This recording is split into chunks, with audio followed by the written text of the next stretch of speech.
नमस्कार, आप देख रहे हैं KYN पोस्ट। सरकारी परीक्षाओं की तैयारी कर रहे करोड़ों युवाओं को मद्देनजर रखते हुए केंद्र सरकार ने एक अहम फैसला लेकर कई सालों से उठ रही मांग को पूरा किया है। प्रधानमंत्री नरेंद्र मोदी की अध्यक्षता में यूनियन कैबिनेट की बैठक हुई, जिसमें नेशनल रिक्रूटमेंट एजेंसी को मंजूरी दे दी गई।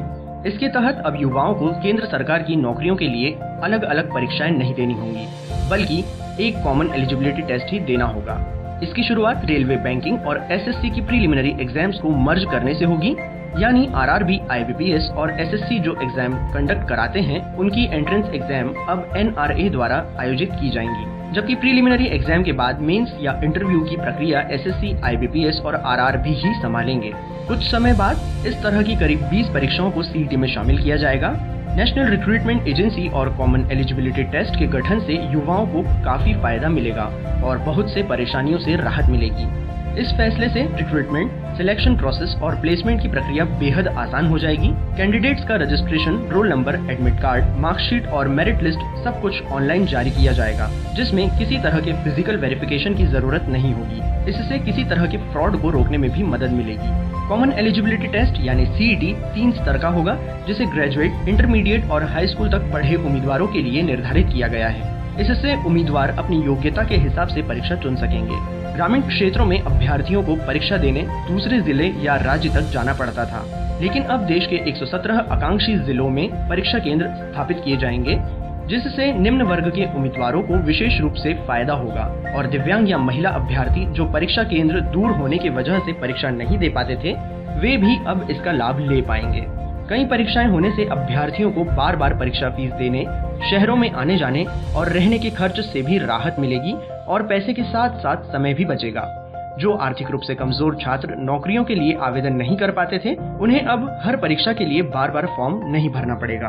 अब कैंडिडेट्स को एग्जाम लैंग्वेज की परेशानी से भी निजात मिलेगी। अधिकतर परीक्षाएं सिर्फ हिंदी या अंग्रेजी में कंडक्ट कराई जाती थी, लेकिन अब यह एजेंसी 12 भाषाओं में परीक्षा का आयोजन करेगी, जिसका स्कोर कार्ड 3 साल तक वैलिड रहेगा। इसी बीच कैंडिडेट अपने स्कोर में सुधार के लिए आगामी परीक्षा में भी बैठ सकेगा। अलग अलग विभागों से एक ही तरह के सरकारी पदों के लिए एक ही परीक्षा कराई जाएगी। राष्ट्रीय भर्ती एजेंसी यानी NRA ग्रुप B और ग्रुप C यानी नॉन टेक्निकल पोस्ट के जरिए कॉमन एग्जाम के जरिए कैंडिडेट्स की स्क्रीनिंग करेगी।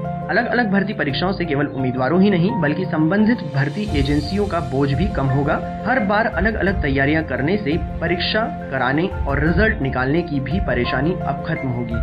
वित्त मंत्री निर्मला सीतारमण ने आम बजट में संयुक्त पात्रता परीक्षा कराने का ऐलान किया था। उन्होंने कहा था कि नॉन गजेटेड सरकारी पदों पर और सरकारी बैंकों में भर्ती के लिए एक ही ऑनलाइन परीक्षा होगी। राष्ट्रीय भर्ती एजेंसी NRA एक इंडिपेंडेंट बॉडी की तरह काम करेगी, जिसका अध्यक्ष सचिव स्तर का अधिकारी होगा, जिसके अंडर रेलवे मंत्रालय, वित्त मंत्रालय, वित्तीय सेवा विभाग, SSC, RRB और IBPS के प्रतिनिधि शामिल होंगे। केंद्र राज्य सरकारों के साथ राष्ट्रीय भर्ती एजेंसी की ओर से आयोजित परीक्षा का परिणाम साझा करेगी। अगर राज्य इसे स्वीकार करते हैं तो राज्यों में नियुक्तियां भी इसी से हो सकेंगी। NRA के लिए कैबिनेट ने 1517 करोड़ का बजट पारित किया, जो अगले 3 साल में NRA और एग्जाम सेंटर बनाने में इस्तेमाल किया जाएगा।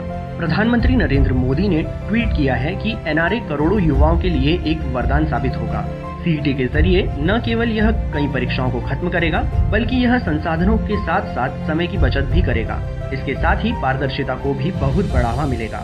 वहीं केंद्रीय गृह मंत्री अमित शाह ने ट्वीट किया कि भारतीय युवाओं के लिए यह एक ऐतिहासिक दिन है। उन्होंने कहा कि यह केंद्र सरकार की नौकरियों के लिए कई परीक्षाओं की बाधाओं को समाप्त करेगा। इस खबर में फिलहाल इतना ही। अगर आपको ये वीडियो पसंद आया तो इसे लाइक और शेयर कीजिए और KYN पोस्ट से जुड़े रहने के लिए इस चैनल को सब्सक्राइब कीजिए।